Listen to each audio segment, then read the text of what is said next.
Here's how to transition from one-on-one client work to group courses and offers such as cohort-based programs and memberships. This video is perfect for you if today you generate the bulk of your income or your revenue from serving clients on a one-on-one basis. You might be a coach, you might be a consultant, you might be an advisor, you might be a therapist, healer, any other expert or specialist. You help people overcome specific problems or reach or fulfill specific unfulfilled desires.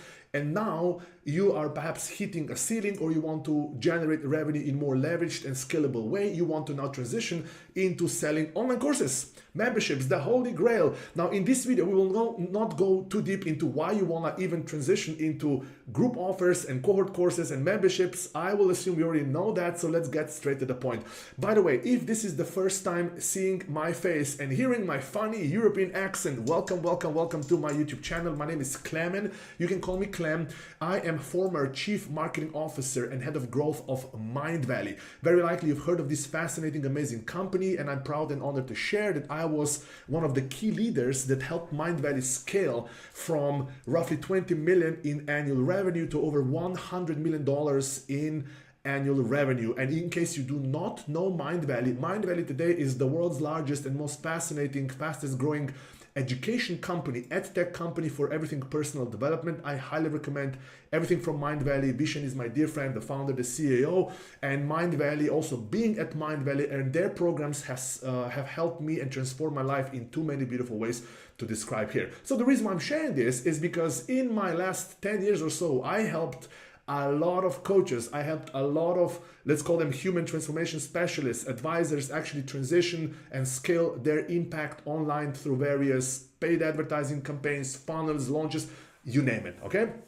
Now, I got inspired, and in this video, I'll share with you some of the things that I've learned and some of the common mistakes and the best practices that you can apply, the principles that will save you a lot of time, they will save you a lot of money, and will help you go to market and make that transition, which is a very tricky transition, almost chicken and egg. You will see very soon, as you might imagine, make this transition in the most time efficient, in the most successful way possible. Okay, now first of all, before also begin, just today I had a call with a client, so let's just call her Alex or Alexandra, right? Alexandra is a coach for corporate leaders. So right now she generates the bulk of her revenue through one-on-one client work, and she wants two things. She wants to build her personal brand and start scaling her personal brand. So there's a typo here. She wants to build her personal brand, build and scale, by the way, not just build her personal brand, but scale it on social media through creating content and so much, right? And other things. And the most important part in the context of this video, Alexandra is tired. Even though she makes a really decent income, like a amazing six-figure income, but she's simply tired from this one-on-one client work and really wants to ditch it, not completely ditch it, but generate the bulk of her income and revenue from one-to-many offers, primarily cohort courses and memberships. She's still open to working with one-on-one clients, but I will use now her words. She wants to cherry pick which clients she wants to work with. She wants to jack up her prices and only work with clients that she wants to work with. And that, by the way, is one of the hidden benefits of you building your personal brand, scaling your personal brand, and generating the bulk of your income through one-to-many offers, such as courses, because naturally, when you do so, you will attract more clients towards you. You will have more demand for your one-on-one work or your high-ticket offers, and this puts you in a beautiful position because you can quite literally choose who you will work with. Not only that, but you can also raise your prices and only work with those people who are really premium high-level clients and also pay you a lot. Okay, so that's a quick story. Now, we will look the whole thing through three lenses: the offer, marketing and sales, and creation and delivery. So let's start with the offer, the most important part of the whole thing. So this is the exact thing that I also, today on a call with Alex, this is some of the advice and guidelines that I gave to her. So you want to be crystal clear on who is your ideal customer profile. Who are you serving? And there are several criteria, obviously, for your ideal client profile. But at the highest level, like if you don't get anything else right, if you need to get two things right, you want to get these two things right. They need to be financially able, willing, and ready to pay at least a medium ticket price or high ticket. We'll get to the pricing of your one-to-many offer or course in just a bit. So financially able, willing, and ready. And also very important, they need to have a big pressing burning problem or a pain that you show up and solve it to them. Very, very important. Now there's other criteria, perhaps what's the gender, location, all these things, but ultimately when you zoom out, financially able and a big pressing burning problem, okay, that obviously you can solve with your expertise. So that's who is your ideal customer profile. Then, as I mentioned, your offer, whatever you will be offering and selling, needs to be a pain relief offer, not a vitamin offer. There's a subtle difference between these two, but very important difference. Pain relief offer is a must-have. As the name suggests, pain relief offer alleviates, removes a burning pain from your future clients' lives. Now, this pain might be related to health, it might be related to business, it might be related to marketing, money, whatever it is, but it's a pain relief offer. People like your future client, they need to have it right now, because as you can see here, there's an SOS here, emergency, like you're solving a painful problem here.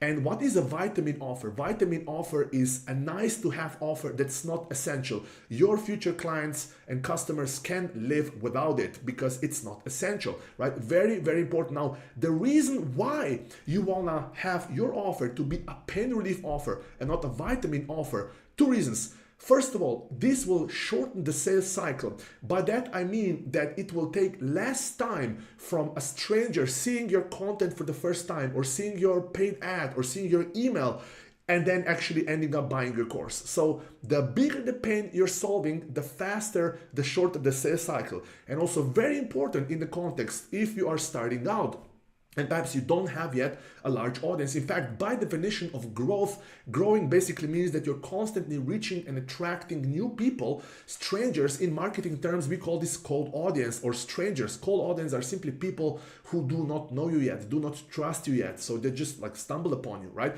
When you have a pain relief offer, it's so much easier and faster to turn a complete stranger who doesn't know you yet, doesn't trust you yet, into your first time customer. And this is also related to the shorter sales cycle. Very, very, very important. Okay, now we covered that. Now, also when it comes to another part, as I mentioned here in the ideal customer profile, you need to know who are you, that they are financially able, willing and ready, and that they need to have a big pressing problem. Now, here's one thing, it's not a tip, but it's like an important practical wisdom that you need to really take at your heart, okay? When you are, obviously, you need to know that you need to be solving a big painful problem. So you already know that, okay?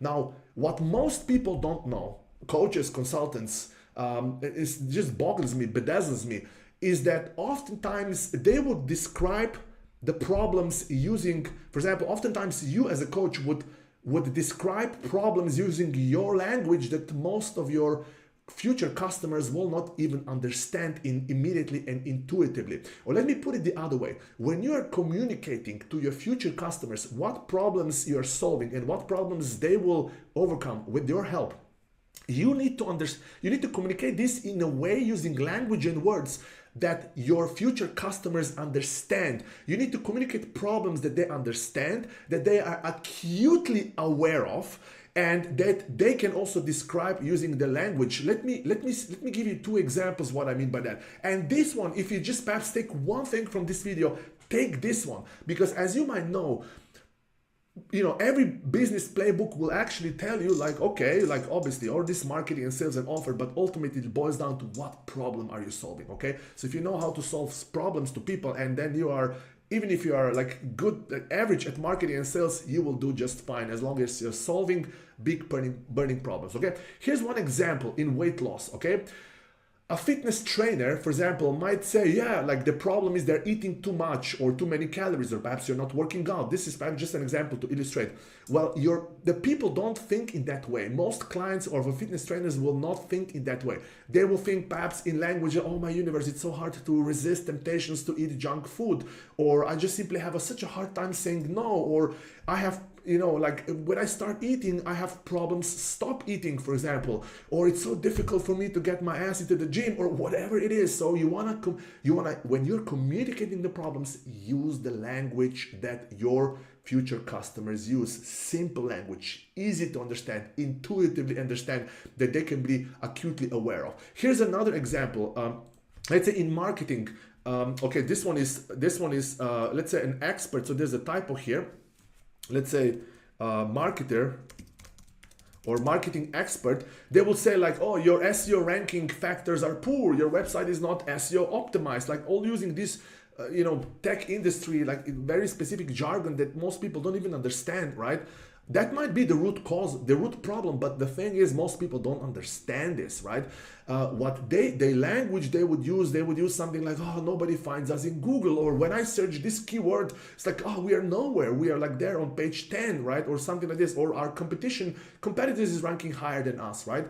Another example is, let's say, if you were a therapist, for example, if you're a therapist, for example, and let's say you help people overcome unhealthy behavior, let's say drinking problems. I know about drinking problems because years ago I was a drug addict and alcoholic, by the way, in full transparency. Now I'm fully healthy, healthier than ever. Also thanks to being part of Mindvalley. That's why I recommend everything from Mindvalley. But basically, a therapist would make a mistake to communicate, oh, your problems is in the subconscious mind and your unconscious, unhealed emotional wounds from your childhood and the relationship with your father that's stored deep down on the unconscious, subconscious level of your mind, right? People don't understand this, at least on the marketing level when you're trying to get attention. But what they do understand is that they have problems drinking. They have problems resisting the temptation and the urges to just get tipsy a little bit every evening, or perhaps they have problems, perhaps stop drinking. When they have one glass, it's hard to stop with one glass. So in short, use the language when describing what problems you will solve for people. Use the language that they understand, simple, plain language, using the language that they would also use when describing the problem. Okay. Now the next element of the offer is a big, bold promise. Now a lot of people confuse this, and there's so many different formulas and templates to do so. But just imagine, also another way of saying this is an elevator pitch. Imagine entering an elevator with a potential customer of your program, and you literally have 10 seconds before the elevator reaches the ground floor and opens the door, and both of you walk out, right? And when people ask you, like, what do you do, right? You simply ask, let's say, if you were a marketer and you help, let's say, optimize websites for higher rankings in Google, you would say, this is just, by the way, I'm just channeling, we help you attract more customers from Google or through Google. Okay, it's easy to understand. Or we help you get more customers organically in Google. Oh, okay, cool. Or perhaps if you are, let's say a fitness trainer, you would say, what do you do? You would say, I help men get in best ever shape and build the Arnold Schwarzenegger body. Oh, okay, cool, interesting. Or let's say if you are perhaps a coach, a life coach. You might say, I help people discover the life purpose and start living fully again, right? Elevator pitch, right? Super simple, big, bold promise. Now, these might not be the best examples because you can craft your big, bold promise in a way more juicier way, but just to illustrate what a big, bold promise is basically what dream outcomes and transformations you help your future customers experience, okay? Also, very important aspect of your offer is something I call FTE framing value. Now, before you even come to the price, okay, very important, and all sales gurus and sales trainers will tell you this, right, is that you always want to sell the value, not the actual price. And FTE framing value basically simply means is what financial time and emotional value do you offer, do clients or your customers get and experience as a result of enrolling into your course. This is very important because if you want to command higher prices, premium prices, you also want to communicate not just how their life will change, but how specifically their life will change through three most important dimensions of a human life. Financial value, for example, how much more money they will either make or save as a result of enrolling into your course, or at least as a result of studying and getting the knowledge and implementing the things that you teach. How much more money they will make or save as a result of that. And I can tell you, you can, in any offer, you can always find financial value. Even if you are a therapist and psychologist helping people, perhaps, I don't know, get back with their ex-wife or whatever. Like, there's always creative ways to find financial value. in any offer, okay? Even if it's not directly linked to revenue or business or anything or marketing. In marketing, it's fairly easy. ROI, for example, return on investment. You know, for every dollar you put in, you get back $3, right? It's easy to understand. Or if you say, if you're an advertising agency, for example, and you're serving clients who spend at least $100,000 a month, for example, or 1 million a year, you can say, look, I will save you 10% just by implementing proper, more accurate tracking and attribution. 10% a year on a $1 million ad spend, for example, then you save literally $100,000, right? That's the value, okay? So the financial value, the time value, how much more time they will either gain or save as a result of your online program or offer, or in this case, a course, right? And then emotional value, how much more better they will feel internally as a human being as a result of either enrolling into the program, taking action, and implementing. And ideally, you want to have all these FTE framing values attached to when you're presenting and selling and marketing your offer, one-to-many offer such as an online course. The next one obviously is a price. Now this one is a very juicy one. This one is a very juicy one. In this case, when you're transitioning, again, let's say you're a coach and you're transitioning from one-on-one work, my recommendation is don't go with low ticket offers. You will see a lot of gurus out there, a lot of experts, advertising like start with low ticket funnels, like self-liquidating funnel, low dollar funnel, like ebook for $7 and all these things. Let me tell you something.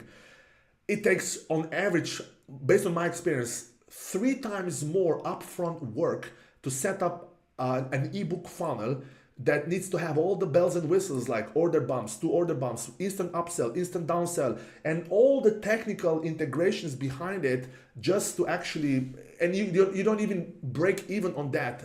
You also need to have a strong backend, like an upsell, some kind of a high ticket offer. It's like, that's why, and also you need a lot of volume to actually make the same ROI or return on investment compared to, let's say, selling a high ticket course or a high mid ticket offer. So long story short, there's a whole science behind this, but go with a mid ticket offer for your course, something between, let's say, $297 and $997. Medium ticket, that's let's say a benchmarking range, and then a high ticket is considered everything, let's say $1,000 or more, right? So that's how you would price. So that if you take another thing, don't go with the low ticket, okay? Yeah. You also need a lot more volume of traffic and views to actually generate the same $5,000, $10,000, where with a high ticket offer or a mid ticket offer, you need like 5 to 10 times less traffic and customers and purchases. It's so much easier, and most people think that.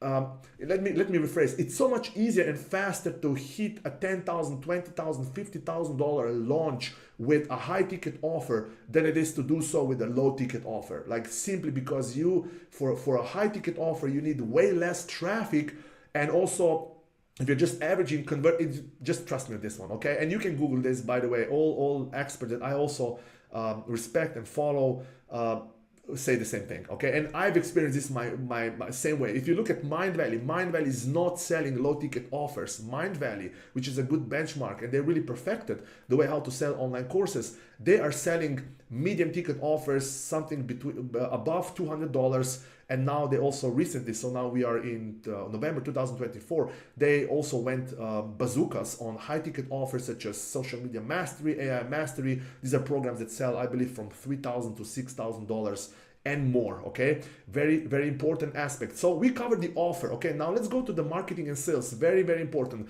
Now here's another thing that will save you so much time, oh my universe, and stress and hassle. And use this concept, sell it first and then film, build, deliver it later. The reason why you want to capture buying intent. One of the biggest mistakes I see so many people make when they try to transition into one-to-many offers is they would spend weeks, sometimes months, filming and creating an online course. And then, let's say it's a 6-module course, and then by the time they reach module number, they film module, second module or 3 module, then they change their mind, they go back to the drawing board, and they never really release anything. They never go to market. You don't want to approach this, okay, this way. You want to sell it or market it first and then film and build it and deliver it later, as I'll show you here in the creation and delivery section we will cover, right? Now, there are two ways to go about selling it first and delivering. You can use a pre-selling strategy. If you have let's say an existing audience, an email list, you can literally, and people trust you, let's say, you can literally say, in 2 months, I am starting this program. Buy and enroll your place, enroll and join now at, I don't know, 50% off, secure your place. It's starting in 2 months from now. You're literally pre-selling, and you don't even need to have all the content filmed and ready and produced. That people just need to know what the program is all about, what problems are you solving, the high level overview, just the outline. Okay, there will be 6 modules. You will learn this, like just a high level outline. This is called a course outline. You're pre-selling it. The other option is where you start with the waitlist, okay? With the waitlist is where basically imagine a simple lead capture page or a landing page where you announce that your course or cohort-based course or membership, whatever you're selling, is coming, and you tell it upfront. It will be a paid program. It will be a 6-week paid program for this type of people who have this problem. Join the waitlist, free waitlist, to be the first to be notified, right? Now, the reason why you want to do so, by the way, in the context of marketing and sales, you want to capture buying intent. There's gazillions of ways to generate leads. You can create a free lead magnet. You can do all these things, but waitlist and pre-selling is the is the highest buying intent there can be. Okay, so that's one. Now, the funnel type. Typically, you would want to use a free web class funnel. Now, free web class funnel is also known as a webinar funnel, where in essence, you do typically a live Zoom call. You promote that live Zoom call that's free. On that Zoom call, you deliver amazing value in advance, and then you basically pitch and present your program that's coming, and you invite and ask people to give them call to action to actually buy and enroll into your program, okay? That would be typically the best, most highest performing funnels. Typically are for medium ticket offers, and high ticket offers are still free web classes. Again, a webinar funnel. And I would recommend you start doing them live to get in your flow, to start to learn how to present, to learn how to pitch. You can do one such free web class every single week. You go all into the market, all out to promote this free web class. People are registering. That's another way of them expressing intent in the topic. And then you basically sell only to those who have registered for the web class, okay? That's how, by the way, this free web class model is how Mindvalley scaled, how we scaled Mindvalley to over $100 million in annual sales for various online courses, mid-ticket courses. If you just look at today, Mindvalley calls these master classes, but essentially they are long-form free learning experiences, roughly 60 to 90 minutes, where people learn a lot of amazing free stuff for free, and then at the end there's an offer, there's a sales pitch. That's how Mindvalley built a $100 million plus annual revenue. Of course, a lot of other things such as gorgeous, beautiful visual aesthetics, amazing authors, amazing teachers, world-class advertising, marketing, all these things, yes, but ultimately everything was based, and still today, Mindvalley spends at least 50% of their total marketing budget, measured in gazillions, running paid ads, advertising free web classes that Mindvalley calls masterclasses, free web masterclasses, okay? And traffic source here you will use, just depends on where you are, but email, social media, and paid ads are 3 biggest traffic sources that you will rely on. Just depends on what your resources are. Now, let's go finally to creation and delivery, how to approach creation and delivery. I already mentioned this briefly, but do not, I repeat, do not film, edit, produce in advance anything. This is one of the worst and biggest mistakes you can possibly do. And here's why, okay? Here's why. First of all, you will be wasting a lot of precious time. This will slow you down. Instead of spending another 4, 5, 6 weeks trying to figure out and film and produce and edit the best ever course, this will just delay your go-to-market strategy. You want to go fast on the market. Second is you're building a product, in essence a course, without the input and feedback from the first customers, people who will actually buy and consume the program. So don't do that, okay? The only thing that you need to start selling your course, pre-selling it, you just need a name, description, big bold promise, here's the problems that you will solve, and the outline. The outline would be, if it's a 6-week program, you will say week 1 will be about this, and you will learn this and this and this. Week 2 or module 2 will be about this, and you will learn how to do this and this and this. Week 3 will be about this, and you will learn this. So that's it. That's the course outline, without you actually having anything filmed and produced in advance, okay? So also, you would typically use a cohort-based and drip-feed delivery. Cohort-based simply means that everyone starts the program together on the same date. So when people buy and purchase, for example, they will immediately get access to some kind of a warm-up content, or perhaps a special group where you can start welcoming them and interacting with them and nurturing them, but they don't actually get the program yet, because the program starts on a specific date and time. That's the cohort-based approach, okay? And then the second is drip feeding, is you deliver each week or each module as a live Zoom call week by week. That way you don't have to film everything in advance, and you can go to market really, really fast. And I can tell you, my dear friends, speed is of utmost importance here.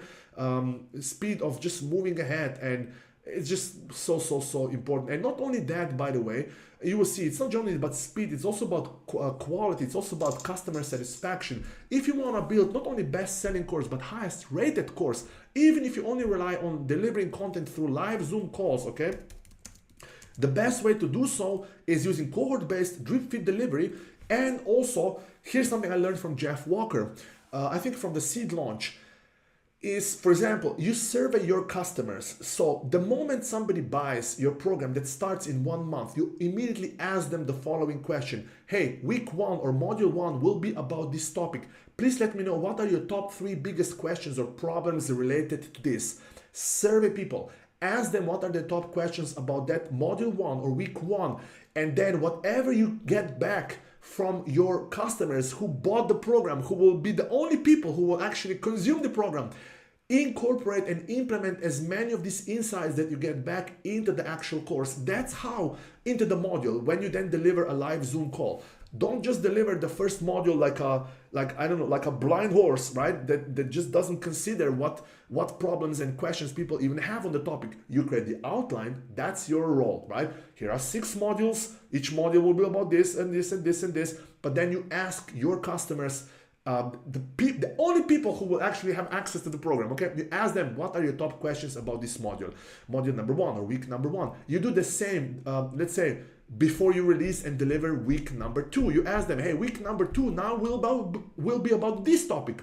What are your top questions or problems related to this? Let me know so that I can deliver the best possible program for you. That's how you create not only best-selling program, but also highest rated program, even though it's delivered you showing up on a web camera using a Zoom call without any fancy schmancy equipment and filming studios and none of these shenanigans, right? You want to approach building your first version of the course just like software companies and tech companies are building their apps. First version needs to be good enough, instead of spending too much energy and time on what kind of filming studio I will have and fancy equipment. Rather focus on customers, what are the problems, questions related to each module, each week, and then deliver the best possible experience to them. That's how you not only build a best-selling course, that's not only you build a high-rated course, but that's how you also delight your customers. And when you delight your customers, you will get a lot of amazing testimonials, because to customers it will feel, oh my universe, she delivered the course as if she was reading my mind. She gave me exactly what I needed or what I wanted. Perfect, spot on.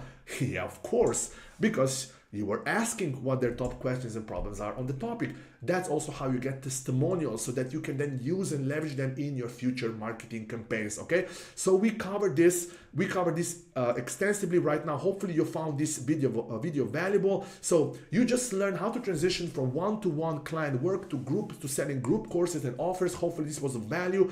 Make sure to subscribe to the channel. There's more amazing goodness already available on my YouTube channel, and there's more amazing goodness coming your way. Thank you so much for your time, and I look forward to connecting with you through the comments or any other means or way. May the force and light be with you. All the best.